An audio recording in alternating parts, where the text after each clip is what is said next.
Hi friends, இன்றைக்கி நம்ம வடிவேல் அண்ணாவோட ஊத்தப்ப ரெசிபி தான் பார்க்க போகிறோம். எப்படி செய்யலான்னு பார்க்கலாம் வாங்க. ஒரு செம்பு தண்ணி எடுத்துக்கோங்க. அது தோசைக்கல்லில் ஊற்றி அதுக்குன்னு ஒரு விளக்கமாக வச்சுருப்பீங்கள்ல, அது அடிப்பக்கமாக திருப்பி வரட்டுன்னு 4 இழுப்பு இழுத்து நல்லா கழுவி விட்டுருங்க.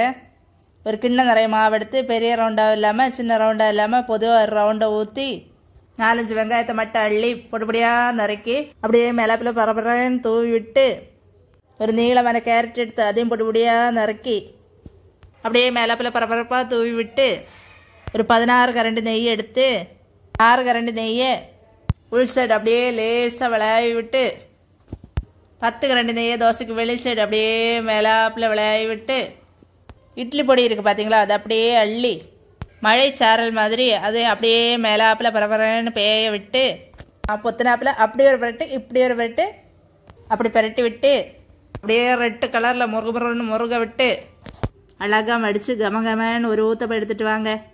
ஃப்ரெண்ட்ஸ், வடிவேல் அண்ணாவோட ஊத்தப்ப ரெசிபி உங்களுக்கு பிடிச்சிருந்தா லைக் பண்ணுங்கள், ஷேர் பண்ணுங்கள், மறக்காமல் சப்ஸ்கிரைப் பண்ணுங்கள்.